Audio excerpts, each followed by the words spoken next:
I'm Greg Gershuny. I'm the Executive Director for the Aspen Institute's Energy and Environment Program and the co-director for Aspen Ideas Climate. So we're really glad that everyone was able to come out this week and join us for Aspen Ideas Climate. I think it's been a great first couple of days and going strong through tomorrow. So this session is called Changing Forward, Transportation, Electrification, and Resilience. Charging Forward, sorry. My screen is not large enough. We're going to be talking about the things that we need to do to solve climate change.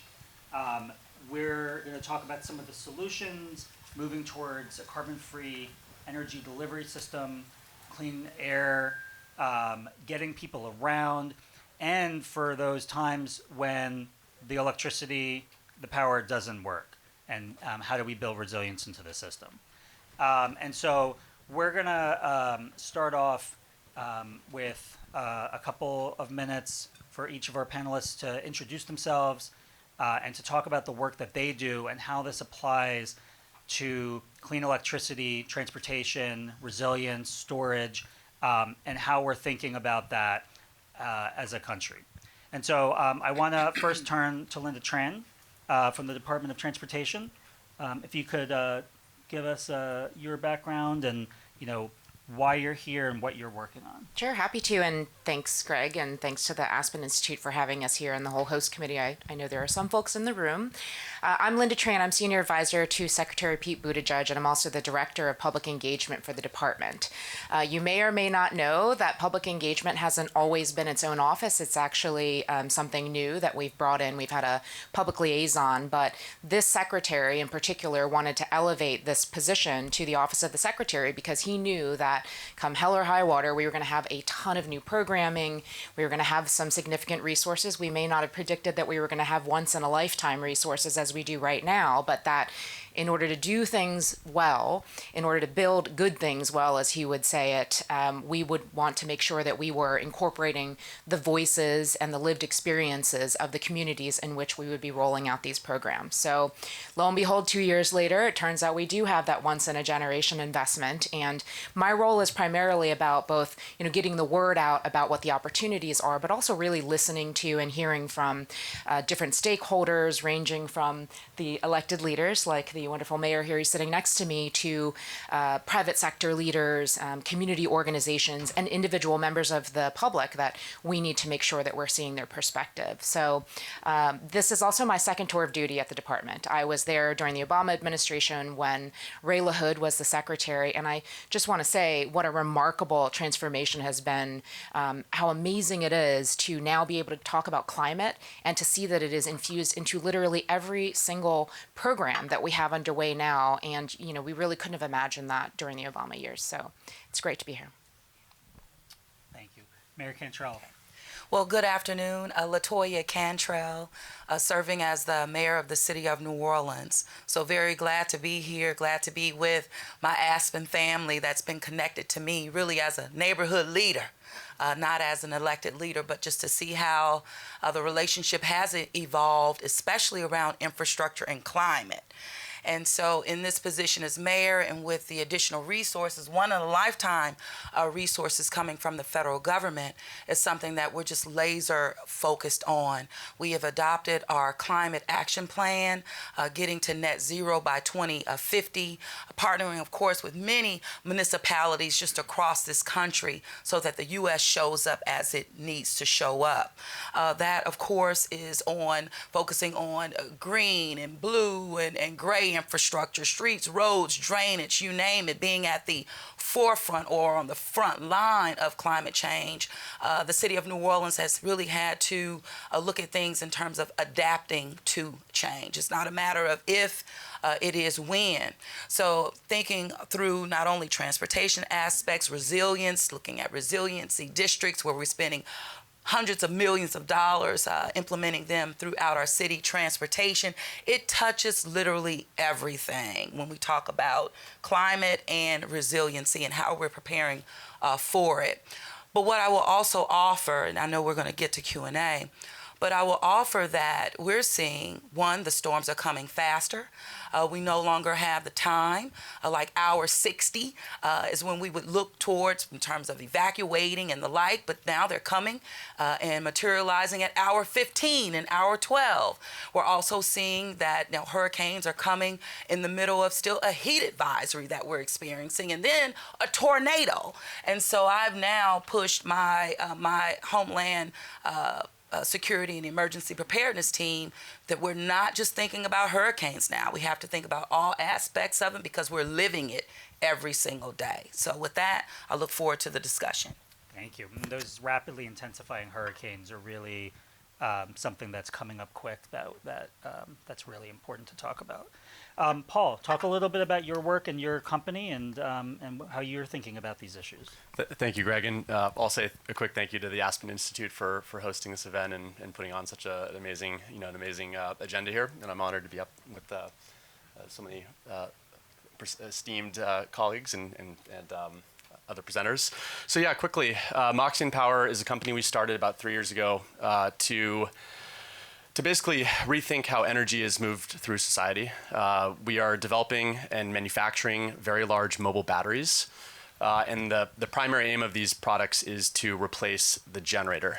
There's a bunch of different types of generators that are used in a variety of industries, and they're needed for everything from powering our job sites to powering film sets to backing up parts of the grid when the power goes out, or used by hospitals or data centers as critical infrastructure.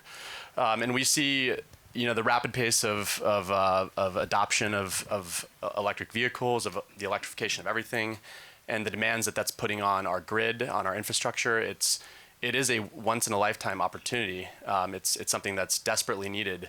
But we see this as a once-in-a-lifetime investment opportunity, but also an opportunity to rethink how we power critical infrastructure, how we move energy through society. So our products, I think, will have profound impacts or implications across a lot of the infrastructure that's being rebuilt. And if you think about what happens when a storm moves through, a tornado or a hurricane, or if it's fire season, or there's flooding and you lose parts of the power grid, if we have an increasing number of electric vehicles, buses, trucks, cars, what happens when you lose power? What happens to those vehicles and equipment? How do you charge them up? And so we have products that are mobile batteries that can be used in those situations to kind of charge everything and keep the lights on in case of a disaster or an emergency, and there's a lot of other use cases as well. So it's an exciting time, and I think one that we're prepared for. Excellent. Thank you, Paul. Davida, talk about your super awesome work and what you're doing. Yeah, thank you. And thank you, of course, to Aspen for inviting all of us and for bringing us all together at this really, really important moment. I've had so many amazing conversations, so thank you. I'm Davida Herzl, and I'm the CEO and co-founder of Aclima, a company that I've been building for 12 years. I'm an entrepreneur by DNA and a lawyer by training.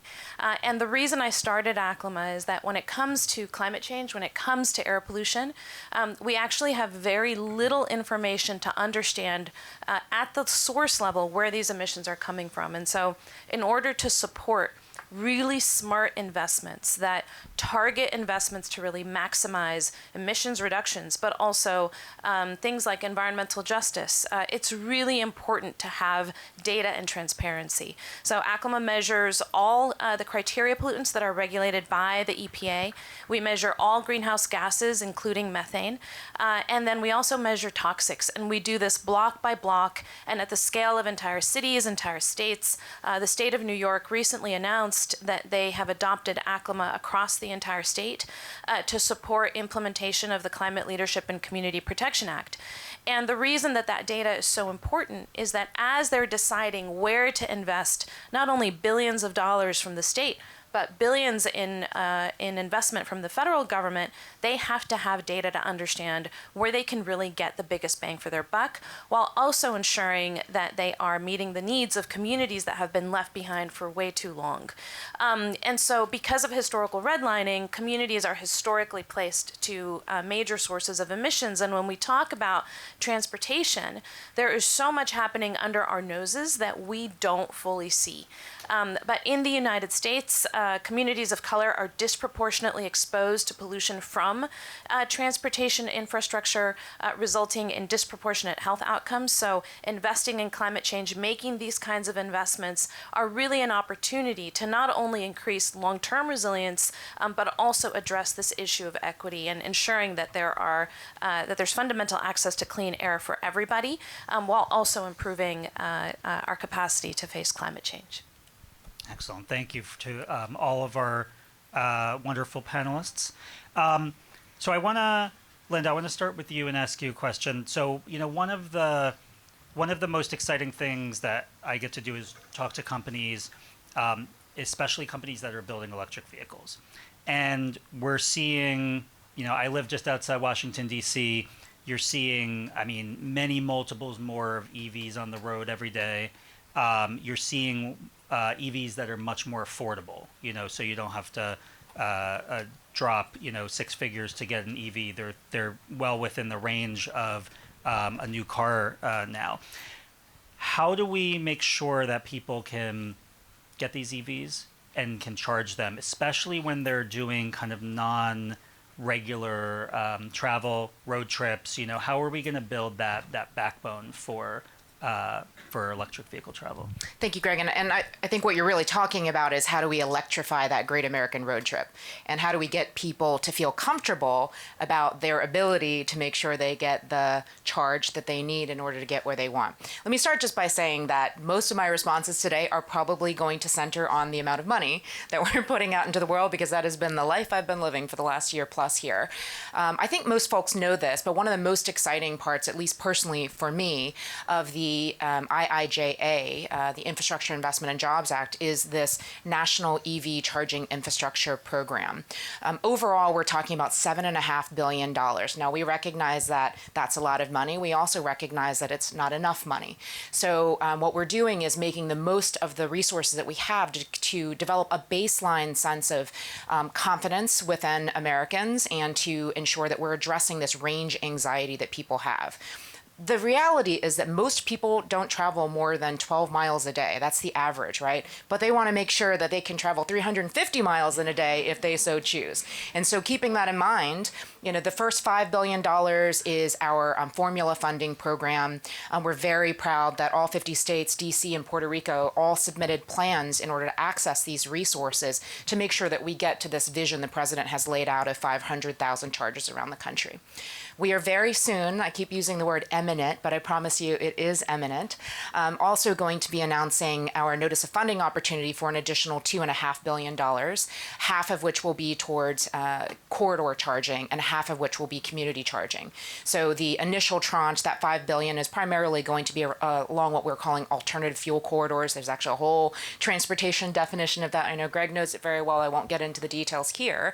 But we're also very mindful of the fact that we need to make sure there are resources available for multifamily charging, multifamily housing charging, for non-traditional applicants and historically disadvantaged communities, for which we have a very specific definition in the administration and also a very specific set of tools to help define that. So that's the baseline for all of this.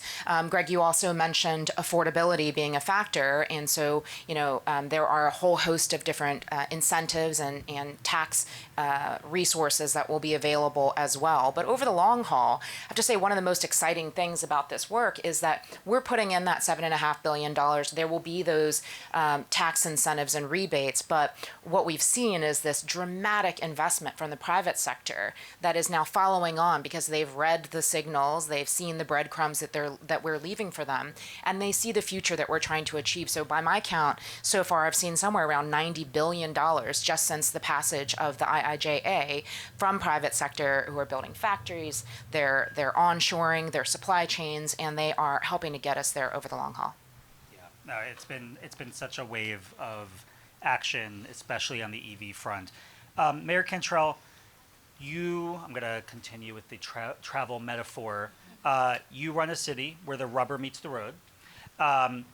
What is your plan for New Orleans on EV charging, on transit, and especially on resilience? You mentioned in your opening about how you may have had 60 hours, at one point in the past to prepare for a storm, and now it's cut down significantly. How are you thinking about that, and how do you plan for that?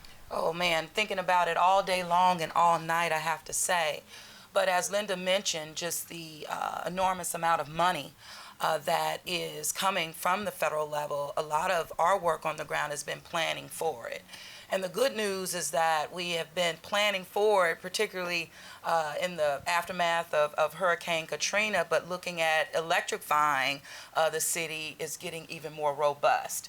So what I mean by that is, and Lynda, you talked about the private sector, what you're seeing, we're seeing it as well.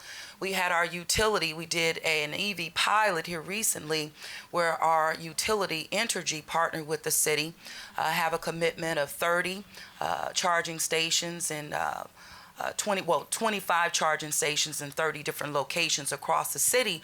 But the planning that the city has done has been very intentional, looking at the demographics, looking at gaps, disparity gaps that exist, throughout the city, and even how we have partnered with our regional transit authority on redesigning transit routes, making them more frequent, looking at the first mile, last mile, of course, biking, New Orleans focusing on 75 miles of protected bike lanes as well.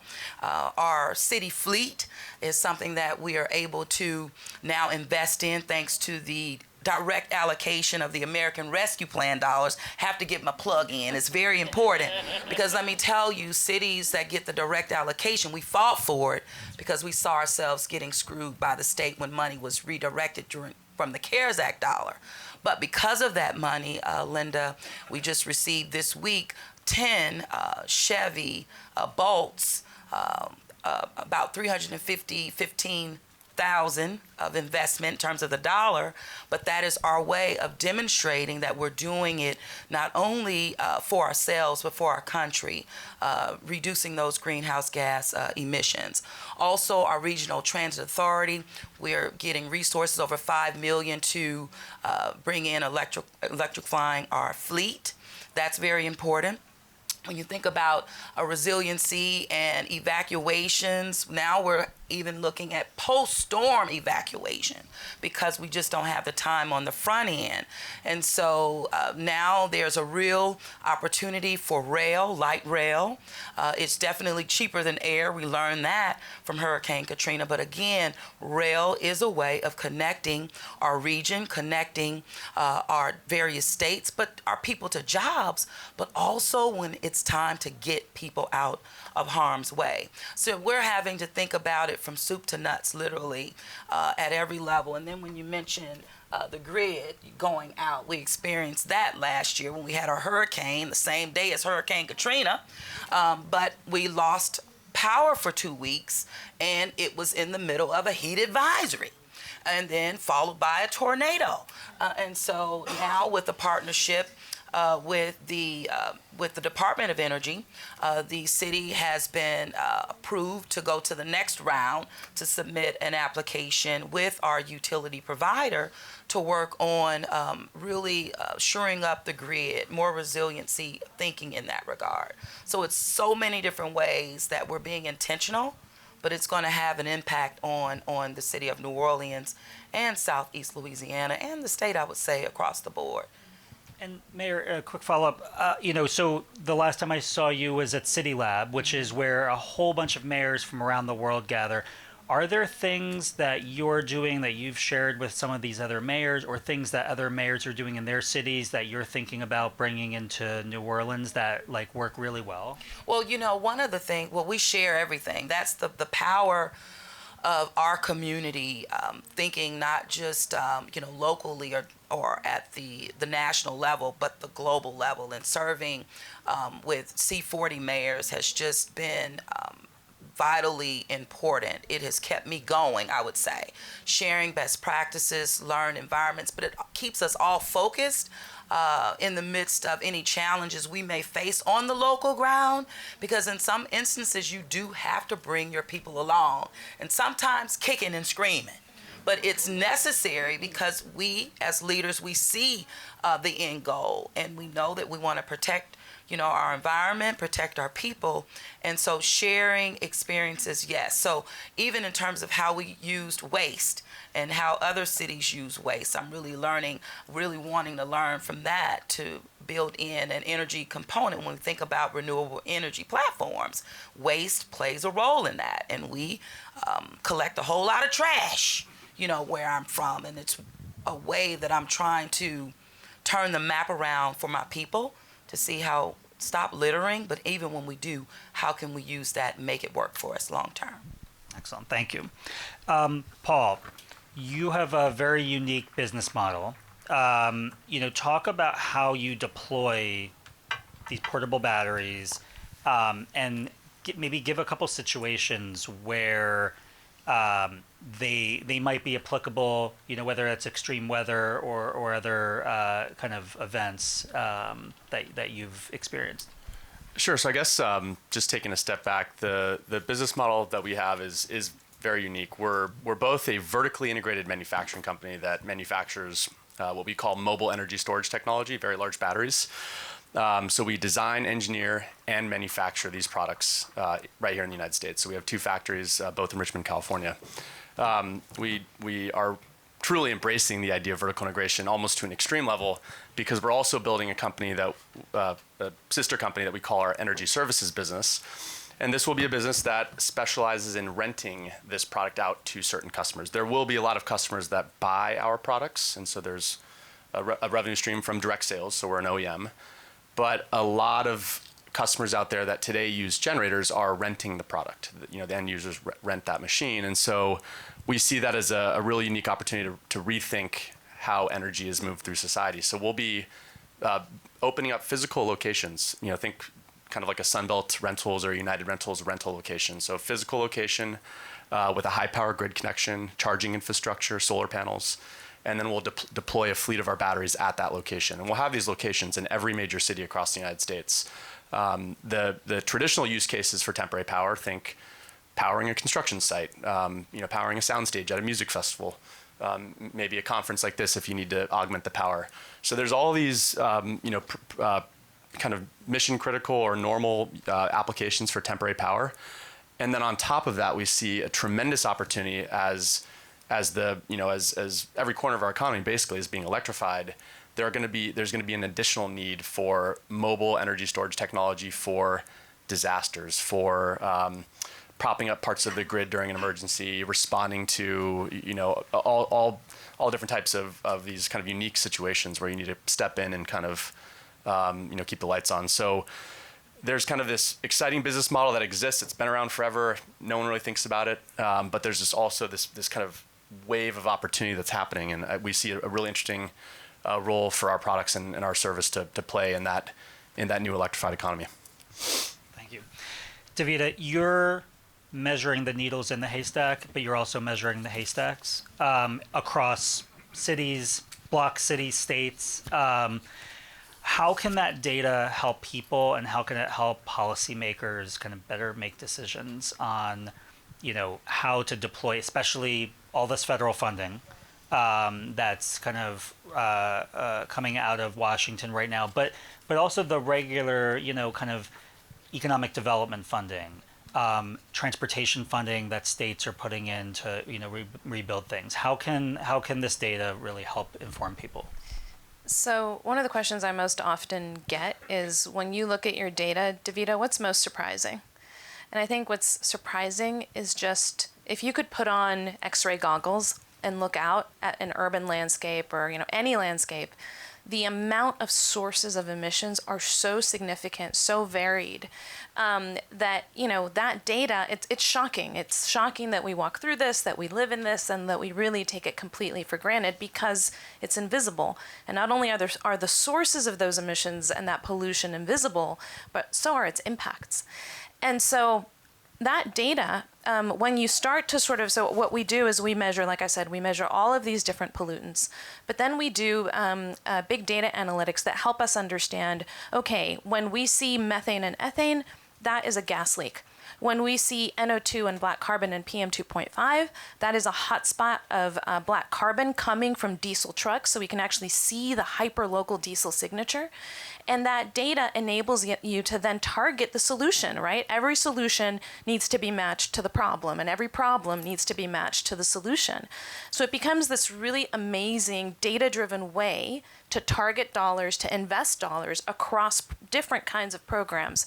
Everything from infrastructure and DOT investing to investing in DOE and other kinds of programs that are getting deployed across the country.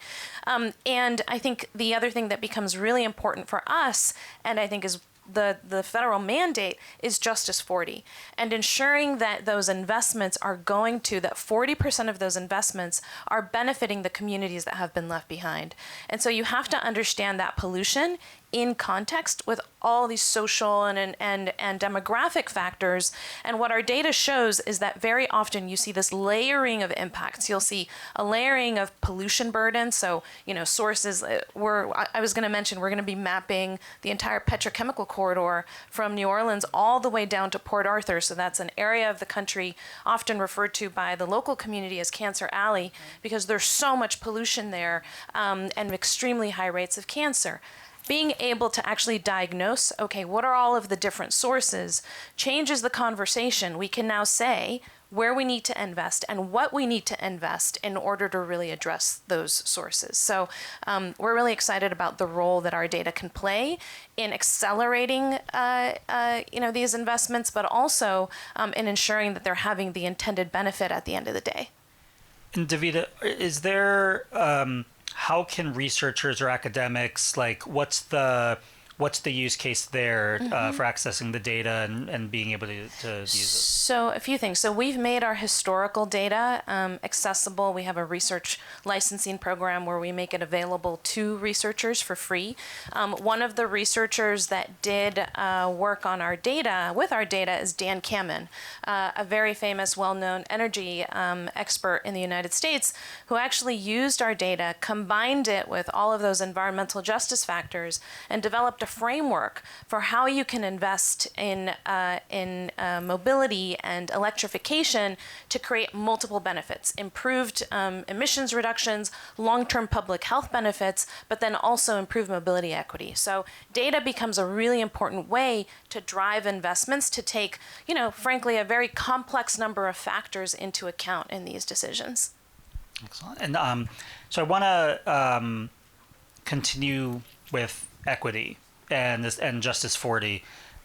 Mayor, when you think about equity and access, how can we better make electric transportation, clean transit? You mentioned the bike paths, bike trails, that I think is an underreported mode of transit for some people and often isn't talked about enough. How can we make that available to people?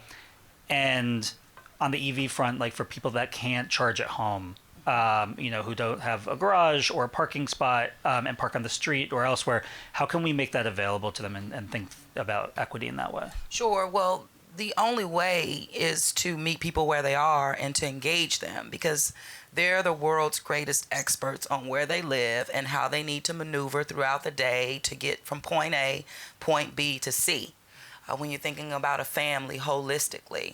So it's been a lot of work and time that we've put into just engaging the community around EV, letting them know that, one, yes, it is a real thing. And so when we see the data or look at the data from, for example, 2020, you had 2% of EV, electrical vehicles on the street. Looking at the data from 2022, that we're at 7%. So that's movement there, right? And it helps us. Your residents are visual learners as well. They sometimes have to see. And even with the bike paths, for example, the protected lanes, and of course electrical bikes as well, they have to have battery processing. But getting your people to embrace protected bike lanes and getting your peers or elected leaders to stand by protected bike lanes and not vote to remove them. And that has been my reality right now. I have a council that voted for me to remove over 3 miles of protected bike lanes that we spent millions to put down. And I said, wow, that's so embarrassing. I'm speaking on a panel at Aspen Climate, you know? But I have to also be honest, right? I have to be honest to let you know it's a continued challenge, and sometimes you do have to bring your people along. So you just continue to do the outreach, you continue to do the work and demonstrate that it's working.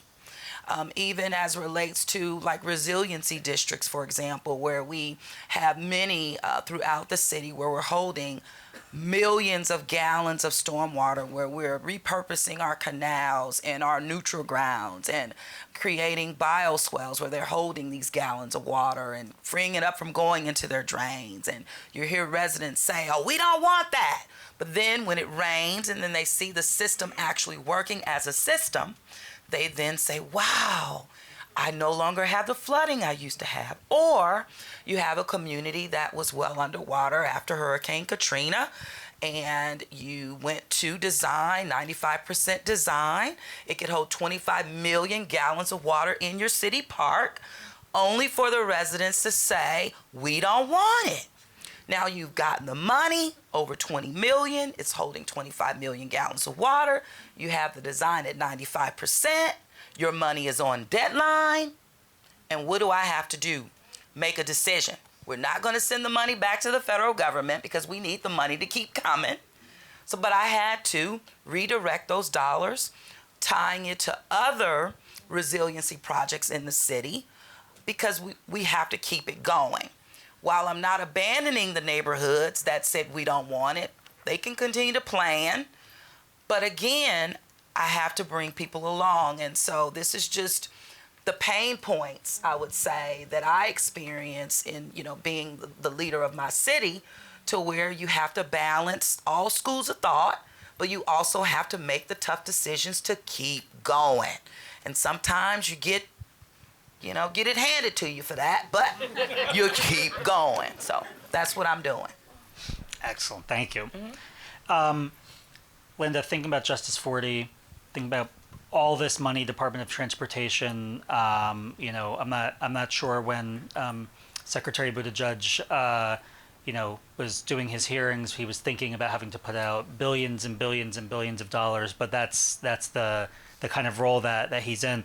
How do you think about the Justice 40 funding and how that can help, cities and states? Sure, it's a good question. I think if you ask the boss, he would say he was thinking about giving out billions and billions of dollars as he was going through the hearings. But so within the Department of Transportation, he specifically has identified 39 programs that are part of the Justice 40 initiative. And so for folks who may or may not be familiar with it, just always want a baseline, that is a part of an executive order that the president signed within weeks of being in office that mandates that 40% of the benefits of climate investments will go to disadvantaged communities. So we take it very seriously. Again, there are a number of different resources that we use, and actually across administration, there's something that we call the Climate Justice Economic Screening Tool, or CJEST, many acronyms, that we use to help to target who's eligible, where these programs would be most well served. So that is something we think about on a regular basis.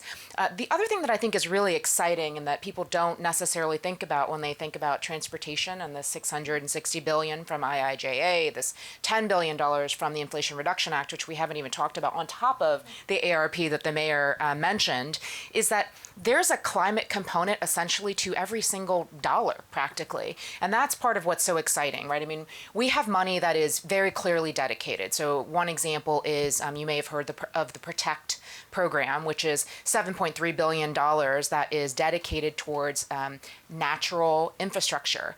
And it's exciting in part because it's really the first time that the government has ever even defined what the term resilience means and incorporated this notion of natural infrastructure into the way that we mitigate some of the challenges that you hear the mayor speak very eloquently about right now. That's a defined program, but you can really take little chunks of resources from this whole set of 39 programs and apply that in a way that benefits communities. I guess if every job is a green job, every dollar is a green dollar. Davida, your work with communities and how people, it's zoomed so far in, it's the health, it's the air people breathe, it's what's in their water and their food. How does that, I guess, scale back up to impact the way we think about the system? Well, I think, so often, and one of the reasons I started Aclima is because there was this divide between how we talked about climate change and those emissions and how they impact the atmosphere, but we weren't always connecting it back to people. Those same emissions go straight back into our lungs. They are responsible for now we know a lot more than we did even 10 years ago with regards to the science on public health, but those emissions are impacting everything from asthma, which we all know about, but we now know, for example, that those particles cross the blood-brain barrier and can actually impact likelihood of getting Alzheimer's. They have significant connection with heart disease and diabetes, and so this is a really profound both short-term and long-term impact that we're not always talking about. And I think what's so powerful about what the federal government is doing with these investments, like, Lynda just brought up the, bringing nature into this, is that it truly is, I never thought I'd see this completely integrated approach that is thinking about all of these issues that intersect. And so I think part of our responsibility as a community is to adopt that same systems-based thinking and approach to the way that we're shaping these solutions, to the way that we're supporting city customers, helping city customers understand, making sure that they have all the data they need to make the decisions that are so critical, so that then they can advocate and speak to the benefits of these investments in their city. The other big thing for us is jobs. So our entire network, everything that we do, we hire from local communities. So we partner very deeply with local environmental justice groups, with local community groups to ensure that the benefits of the investments, whether it is federal dollars or local dollars, or when we work with industry, that the primary benefit of those investments are going straight back into the community in the form of jobs. And so again, it's an opportunity to really create a very rich set of solutions for communities. And we're seeing the number of jobs related to these fields grow so quickly right now, and it's only going to continue into the future. Hopefully at the same scale that EVs are being deployed, from 2% to 7% to 10%. Paul, how are you thinking about the role of commercial scale power? When the grid goes out, when power goes out, lights go off, and an e-commerce or a factory calls you up and says, like, we need to keep going. Like, what does that look like? It's a great question. I think a lot of focus within the kind of energy storage industry has been, in the brief period of time where this has been, where these products make sense or have made sense. The main focus right now is utility scale. So people probably read about Tesla's, Megapack product, or there's a few other companies that make these things, and it's the idea of, connecting a large amount of batteries to the power grid as a way to solve some of the intermittency associated with renewables, to perhaps maybe replace a natural gas-fired power plant. Can you give this the scale size? Like, a utility, is like 100, 200 megawatts. An average. The projects are getting bigger. Every week that I read about them. But I think, 100. Like 100 megawatts, 400 megawatt hours is kind of a big project. And 400 megawatt hours, I guess I should probably put that into context. One Tesla has maybe a 75 kilowatt hour battery. So you can take 400 million divided by 75 to get to the number of Teslas that will be out there. So these are mega scale projects that take, acres and acres. And so that's kind of grid scale. And then at the residential level, you've got, just using Tesla, they have some great products. There's the Tesla Powerwall. That would be the product that you have in your garage.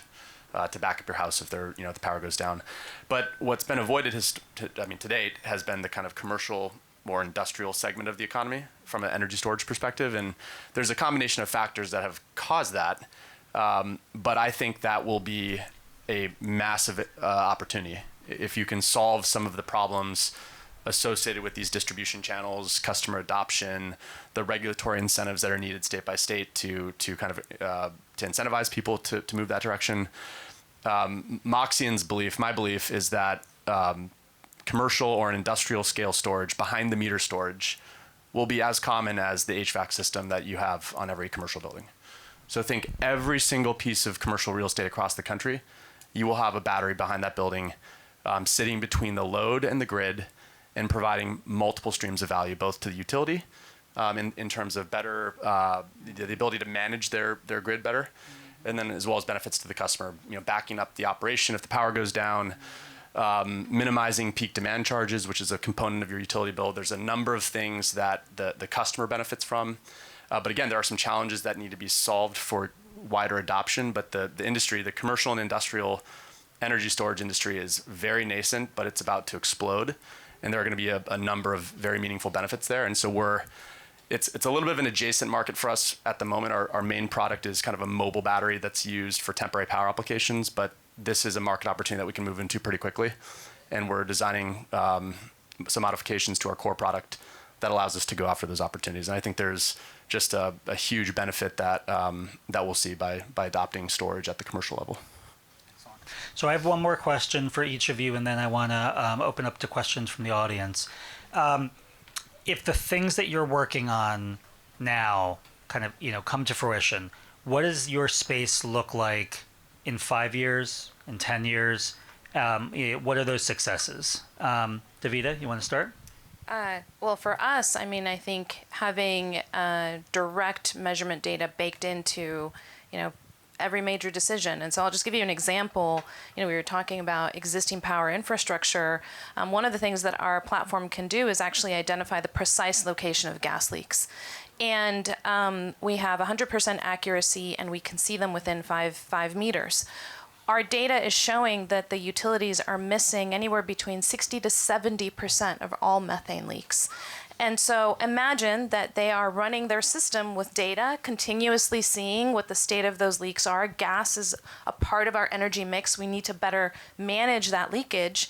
And so, I'd love to see, for example, the entire utility industry using data to actually tamp down those emissions. We'd have huge ROI from that in terms of, the benefits. And I think similarly, data like that, whether it's PM 2.5 data or black carbon data, can actually be used to really shape operations across industry, but also inform big investment decisions and ensure that at the end of the day, we're providing the public transparency on whether or not we're actually reducing emissions at the source, at the community scale, where they live, where their kids go to school. That is my dream. So, yeah. Paul? Yeah, I guess I'll talk about, one of the reasons we started Moxion was we saw a huge opportunity for impact. Just throw out a statistic that directionally accurate, don't quote me on this. In 2018, the construction industry in the United States used something like $30 billion worth of diesel fuel. That's all of the excavators and the bulldozers and the track loaders and the boom lifts and the scissor lifts and all the construction equipment that to date historically has been powered by primarily diesel fuel being burned in engines. And we see in the not too distant future a world where all of those machines are battery electric. One of the reasons why they're not battery electric today is the OEMs, the Caterpillars, the companies that make these products ask the question, if I make a fully electric excavator, how is that product going to be charged on the job site? You're not going to just tow it over to the corner and have a diesel generator power it back up overnight. That defeats the purpose. So what we're addressing is that charging problem. So we're building a company that manufactures the product and then provides a service to the construction industry so that the OEMs can justify their own electrification programs. And so we're enabling other manufacturers to make fully electric machines. And that is how you electrify an entire industry. And so we see a world where all of those machines are now battery electric. You're storing power from the grid, increasingly from renewable energy. In our case, will be on-site solar panels. And so that whole energy supply chain becomes more and more renewable. And I'll turn it to the utility sector. We also know that the utilities play a very important role in this transition. Lynda was talking about the historic levels of investment that we're going to see in the transportation sector. Utilities are going to be faced with the task of keeping the grid on and making sure that all those vehicles, those trucks, those vans, the equipment that is increasingly electric, that they have the electricity they need. And I don't want to see a world where there's more generators powering these types of vehicles and products when a storm passes through. And so another area of our business will be focused on providing the mobile battery solution for those types of situations. So, I think, we see a world where, again, every corner of the economy is going to be electrified. We're going to move away from fossil fuels. And, I think Moxion Power plays a really important role in enabling that transition. Thank you. Mayor? Oh, this is a loaded one. But, I do believe that what we do in the next 4 to 5 years will determine where my city will be in the next 40 to 50 years. This is, investing in infrastructure in ways that we haven't before. It's just a game changer. Of course, looking at it in terms of keeping people safe, but we're replacing drain lines and sewer lines and just being more efficient. But lines that haven't been replaced in over 125 years is what we're doing right now. Even as it relates to creating those systems, again, to holding water, again, keeping our city and our people safe. Even as it relates to renewable energy platforms and working with our utility like Entergy, making sure that they're on renewables and adopting that, because we've made that a priority for our city. So that's a game changer. Even as it relates to, I didn't even mention our water utility, the Sewage and Water Board. New Orleans, we have to pump water out, but we have picked up that can to where we're getting off of generating our own power through steam, but working with our utility, that's saving us 5 times the amount to just pump. So this is a game changer for the city as well. Even as it relates to solar, we're building out solar farms, and we're able to move people that were on a landfill for 50 years, Gordon Plaza, but because we have developed a project to create a solar farm that allows the city to then buy them out, and making a right or a wrong or an injustice right. So it's a force multiplier when we think about how we can help our people and in partnering with our federal government. But the biggest is workforce development and training and wages that our people have needed for like decades. So finally dealing with equity and equality as it relates to workforce. So it is going to be a game changer in our city. The jobs of the future are right now, even as it relates, of course, the green infrastructure side of it, but the energy side of it. We have a company at Vano that started in New Orleans, but scaling up battery processing right in our backyard. That's huge. Even our H to the Future Build Back Better challenge that we won with the federal government, $50 million. That's green hydrogen, where, finally we're going to not be the gas station for the country, but more on renewable energies, that green hydrogen, storage, production, consumption. That's where we are. So 4 to 5 years from now, New Orleans, the region, the state of Louisiana, again, will no longer be looked at as the gas station, but one that is doing something very well for this country and for the world. Excellent. Thank you. Lynda, 5 years. I'm going to be brief. So my general ethos in life and with the various projects I've had the privilege of being part of is I'm always trying to organize myself out of a job. So you heard, the mayor talking about how important stakeholder engagement, community input, and community empowerment and activation is to her. What I would love to see is that that's important to everyone. As we're injecting these historic resources out into the world, that's really the dream. From a transportation perspective specifically, we think about all of this programming as essentially trying to accomplish three different things. One is shifting trips, right? Whether you're moving from ICEs to EVs, or you're moving from one type of fuel towards renewable fuels, we're trying to do that piece of it. The second piece of it is reducing trips overall. So we talked a lot, obviously, given the topic of this panel here about electrification, but we're also thinking about transit in addition to the personal consumer side of electrification. And then the last thing is just reducing greenhouse gases overall. So I think people know this stat, but it's worth saying out loud. The transportation sector accounts for more greenhouse gas emissions than any other part of the economy.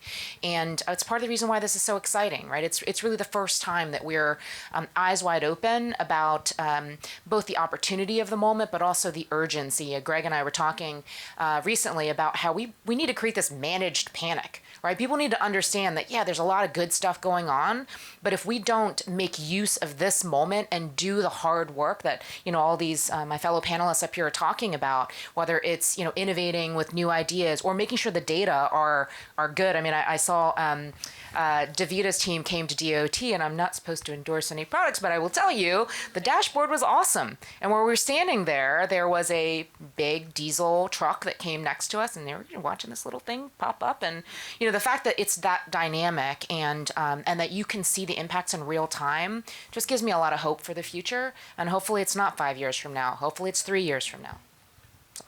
So we've got a couple minutes for questions from the audience. We have a mic. Why don't we take the two right here in the first row first?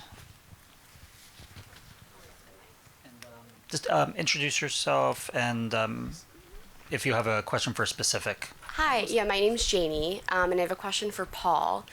So it sounds like you're working on an amazing product, or suite of products, and a great vision, but there's a lot of political aspects to dealing with utilities, and I'm going to be careful with my words.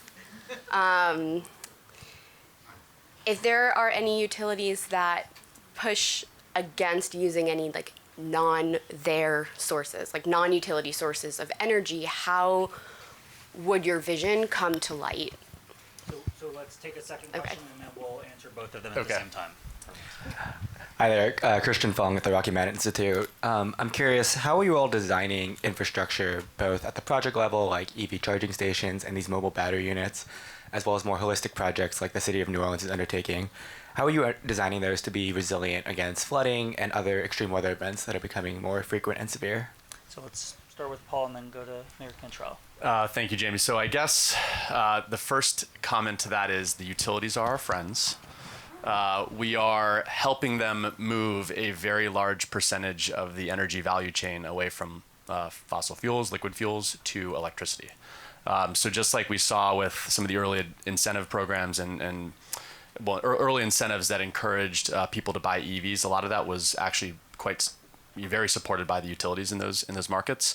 So on one hand, we are the utilities' best friend. We are literally talking to most of them, and they love the idea, they love the model. On the other hand, if we are putting batteries at every building behind the meter, you are kind of disintermediating them and kind of stepping on their toes a little bit. So there's a delicate balance, I think.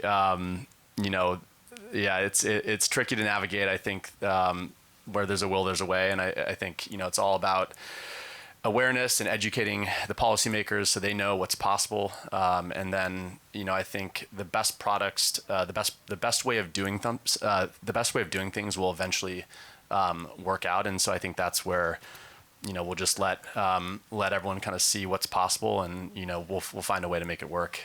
But early on, we are building very close relationships with the utilities.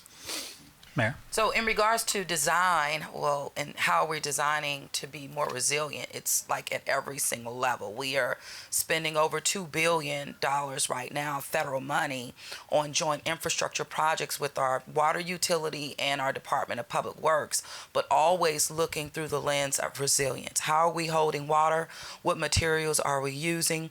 Looking at the data, where water settled, particularly after Hurricane Katrina, and sat for weeks, being very intentional about where you invest green infrastructure projects in, again, being making sure that you're protecting people for the future. Also, when I've been mayor almost 5 years now, but coming in, we had this $2 billion allocated, but less than 1% spent. So over the past 3 to 4 years, my hair has literally been in the wind, making sure we get the projects not only designed, but to notices to proceed.